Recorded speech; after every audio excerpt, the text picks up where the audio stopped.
स्वागत है आप सभी का आज के इस नए वीडियो में। आज दोबारा मेरे साथ अब हैं। सबसे पहले बहुत बहुत thank you Thank you to everyone everyone for that.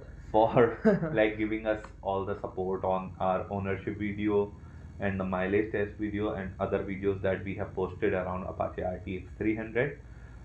उन्हीं सारे जो क्वेश्चंस आप लोगों ने भेजे थे, आज हम उन्हीं को इस वीडियो के द्वारा आंसर करने का कोशिश करेंगे। So this is kind of a Q&A session I like Q&A and session. if you have any doubt, if you have anything, just again ask us question.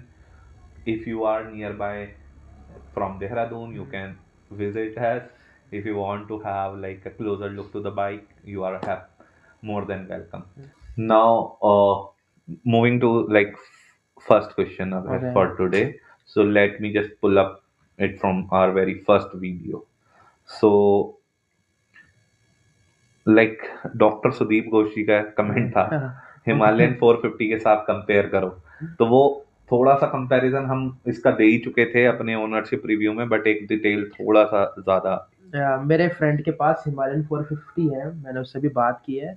वो बोल रहा है कि like he is free on Sunday, तो I think जल्दी video हो जाएगी comparison की, तो that's okay for second question है आयुष चौहान जी का। दैट। वो आई ओके। थिंक हरिद्वार से हैं, तो उनको वहाँ शोरूम में बाइक नहीं मिल रही है, तो वो पूछ रहे हैं कौन से शोरूम से बाइक ली। तो शोरूम डिटेल्स एक बार आप बता हाँ दीजिए। भाई, मैं देहरादून में रहता हूँ, और देहरादून में यहाँ पे एक शोरूम है राजपुर रोड पे, विराज टीवीएस करके। तो मैंने वहाँ से बाइक ली है। और मैंने ऐसा नहीं था कि विराज टीवीएस पे भी बाइक अवेलेबल है, अभी बाइक अवेलेबल नहीं है। इफ अगर आप सामने से उसको देखना चाहते हो तो एक फर्स्ट लुक के लिए वो उस शोरूम पे अवेलेबल है, तो आप जाके देख सकते हो इजिली। एक और क्वेश्चन था हर्ष शिंदे, माइलेज तो बता दो। तो माइलेज की एक ऑलरेडी डिटेल वीडियो आ चुकी है, तो Harsh I think we have answered your question in that video.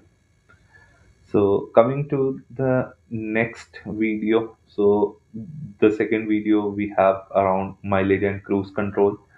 उस पे लोगों ने बहुत प्यार दिया और और बहुत ज्यादा बहुत प्यार दिया है। बहुत सारे क्वेश्चन भी आए। तो अब हम सबसे पहले शुरू करते हैं पहले क्वेश्चन से, जो कि है तीर्थ उपाध्याय जी से। You were with Pillion, cruised at 120 plus and still got 29 kmpl. That's impressive. What was the performance mode though? Like performance mode की बात करें तो मैंने उसको टूरिंग मोड पे चलाया हुआ था, टूर मोड पे चलाया हुआ था। एंड इफ अगर मैं उसको लाइक अर्बन मोड पे चलाता हूँ तो अराउंड वो 35 kmpl का भी माइलेज निकाल देती मेरे को।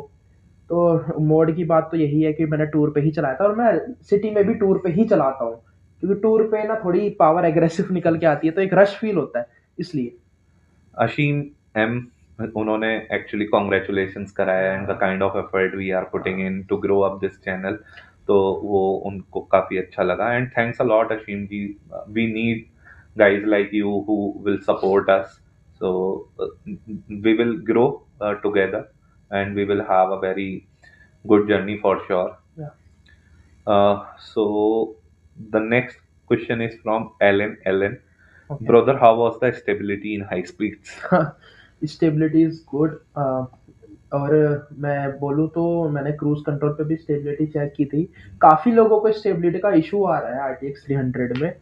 उन्होंने बोला है कि इफ़ आप सोलो राइड करते हो क्रूज कंट्रोल पे लगा के, कि बाइक राइट हैंड साइड की तरफ जा रही है, पर इन मेरे केस में ऐसा तो मेरे को अभी कुछ फील नहीं हुआ है। और लाइक अगर अभी आगे चल के कुछ ऐसा फील होता है तो आई लेट यू नो कि हाँ, अगर ऐसा है तो मैं सारी जेन्युइन चीज़ें ही बता रहा हूँ। अभी तक तो खैर मेरे को कोई ना इशू फील नहीं हुआ है स्टेबिलिटी में। Okay. एक अगला सजेशन है फरजान खान से कि आप अपनी बाइक पे जो है फ्रंट मार गार्ड वाली एसेसरीज लगाइए, it will look like a killer. I think so, I have seen it somewhere in some videos and it was really looking killer. हाँ, मैं उसको ऑर्डर कर दिया है मैंने ऑलरेडी, जब आपने सजेशन दिया था। उसको आने में थोड़ा टाइम लगेगा, बट मैं डेफिनेटली उसको लगाऊंगा। And why this for backup, इनका कमेंट है वो थोड़ा सा आपको लिए कंसर्निंग है, that you should don't put off your both the hands from the handle. मैं कभी नहीं करता, बट काफी लोगों के कंसर्न आ रहे थे स्टेबिलिटी को लेके, तो बस मैं 2 या 3 सेकंड के लिए हाथ रिमूव किया था। आपको दिखाने के लिए कि स्टेबिलिटी कैसी है, वरना अदरवाइज मैं कभी वो चीज़ नहीं करता। लेजी लोग कह रहे हैं TVS service centre sucks and that's true. That's true. So service experience काफी अभी तक खराब ही रहा है। First time he visited, then they said that we don't have the filters and all. Again, on the second day, he visited around 9:30 a.m. in the morning, but again, he just waited for 3-4 hours. No proper, like no satisfied answer, like why they are keeping us waited. But yeah, overall, since it's a first service, we have to do it from the showroom, so we have did it. Uh, the next comment, and it's not a question, it's a questionnaire. And thanks, Motorevs, for asking all those your question here. So first is there any wind blast on high speed? हाँ, वो definitely उसका जो wind screen है वो थोड़ी छोटी है। Hmm. अब जब आप राइड करते हो उसको लोअर स्पीड्स में ऐसा कोई इशू फील नहीं होता, बट इन हायर स्पीड्स काफ़ी ज़्यादा विंड ब्लास्ट हेलमेट पे फील होता है। वो डेफिनेटली एक बोलते हैं स्क्रीन जो रेजर्स आते हैं उनको अपग्रेड करने की एक नीड है इसमें। दूसरा क्वेश्चन है any heating issue like my previous bike I was facing lot of issue with heating and the exhaust was forcing that heat towards my right leg due to that गंजापन आ गया है मुझे leg पे down side में। सो इसमें कुछ ऐसा सीन है क्या? नहीं, इसमें ऐसा कोई सीन नहीं है। मैंने इसको सिटी और हाईवे दोनों पे अच्छे से चलाया। मेरे को तो अभी तक कोई ऐसा हीटिंग इशू फील नहीं हुआ है, और मैं सिटीज़ में इसको लोवर्स में ज़्यादा चलाता हूँ कि मैं राइडिंग गियर्स तो सिटीज़ में कम यूज़ करता हूँ। अगर ऐसे 1-2 किलोमीटर जाना हो, या फिर आपको पता ही है आप सिटी में बाइक राइड करते हो तो बाइक वैसे भी कितनी हीट अप होती है। वैसे भी अपने नॉर्थ इंडिया हाँ, में अगर आप ज्यादा राइडिंग गियर करके लोकल सोसाइटीज या लोकल गांवों में जाओगे दैट तो सक्स। वो यही बोलते हैं जादू आ गया कोई मिल गया का। तो बट लाइक ऐसे कमेंट मिलते ही हैं कि देखो उसका लड़का जो है देखो कैसे बन के जा रहा है। तो वो बट सारी चीजें हाँ, होती हैं लेकिन तो इसलिए नॉर्मल चलाते हैं। तो अभी तक आपको कोई ऐसा फील नहीं हुआ इसके साइलेंसर या नहीं, मेरे को हीटिंग इश्यूज नहीं है? कोई मेरे को ऐसा कोई फील नहीं हुआ। थर्ड क्वेश्चन है कि उनके पास अब उनका एक ओल्ड टॉप बॉक्स है हम्म। तो वो क्या रैक हाँ। पे फिट हो जाएगा इसकी? मैं आपको 2 सिनेरियो बताता हूँ। अगर आप बेस मॉडल लेते हो, तो बेस मॉडल में आपको ना उसका बैक कैरियर एक्स्ट्रा लगवाना पड़ेगा, आफ्टर मार्केट लेना पड़ेगा, क्योंकि अभी टीवीएस तो उसका दे ही नहीं रहा है कुछ भी, उसे कुछ लाइक है ही नहीं नोटिफिकेशन की कब प्रोवाइड कराएगा। और इफ अगर आप टॉप मॉडल लेते हो, तो टॉप मॉडल में जो उसका बैक कैरियर है वो उस पे ईजिली फिट हो जाएगा। वो अगर यूनिवर्सल हुआ तो यूनिवर्सल चीज़ उसमें ईजिली फिट हो जाएगा, तो उसमें घबराने की कोई चिंता नहीं है, वो ईजिली फिट हो जाएगा। अब बट उसके लिए आपको टॉप मॉडल लेना पड़ेगा और बेस में आपको बैक कैरियर एक्स्ट्रा लगवाना पड़ेगा। Next question is sitting position comfortable है क्या if you want to plan for a long ride? So हो जाएगा क्या easily? Because I found uncomfortable with last bike with pillion ride in the Ladakh area. So यहाँ पे like आपने previous bike के बारे में कुछ डिटेल नहीं दी है। अगर कुछ ऐसे प्रीवियस बाइक से आप डिटेल देते तो शायद उस तरीके से कंपैरिजन बता सकते थे। जैसे कि अब है आपने तो पिलियन के साथ पल्सर पल्सर 150 150 पे मैंने। लद्दाख राइड कराया तो हाँ। आप उसी से एक बार कंपेयर करके मुझे बता दीजिए। लाइक अगर मैं पल्सर की बात करूँ तो उसका थोड़ा स्पोर्टी एग्रेसिव पोजीशन था। अब मैंने इस बाइक पे शिफ्ट किया है, तो इसका पोजीशन ना काफ़ी अपराइट है, और इसी पोजीशन के चलते हुए ना मैंने अराउंड 200 किलोमीटर बाइक को वन गो में लाइक चलाया था।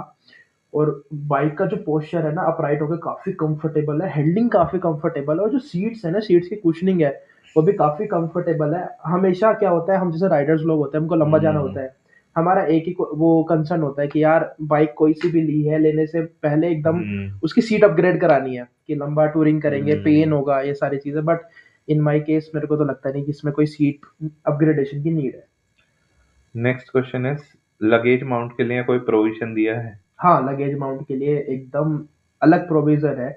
आपको सैडल स्टेज लगाने हैं, उसके लिए भी अलग माउंट्स दिए गए हैं, अलग ब्रैकेट्स दिए गए हैं, बैक कैरियर के लिए भी सारी चीज़ें दी गई है। तो लगेज का तो बढ़िया है, बढ़िया हिसाब है। And the last question from Motorevs is quality of the material which is used कैसा है? लाइक चीप लगता है या अच्छा है? क्वालिटी ऑफ मटेरियल अगर प्राइस के अकॉर्डिंग देखा जाए, क्योंकि सारी चीज़ें प्राइस के अकॉर्डिंग देखी जाती है, तो क्वालिटी ऑफ मटेरियल तो काफ़ी अच्छा है। मैं बोलूँगा, और मैंने केटीएम एडवेंचर से कंपेयर किया था, तो क्वालिटी ऑफ मटेरियल तो काफ़ी तगड़ा है। तो जैसा कि हम दोनों ने इसके क्वालिटी ऑफ मटेरियल पे नॉर्मल जैसे हम वन वन बात भी कर रहे थे, हाँ। तो अगर मैं एक बिल्कुल जेन्युइन फीडबैक दूं तो आपको वर्ल्ड क्लास नहीं लगेगा हम्म। और आपको चीप भी नहीं चीप भी लगेगा। नहीं लगेगा। हम्म। तो it is a good material with in this price range. And the next question is from Swapnil, house the vibration on this bike, can you share the speed range vibration? और यार like vibrations के ना इतने questions आए हैं कि हम्म। Vibration vibration vibration.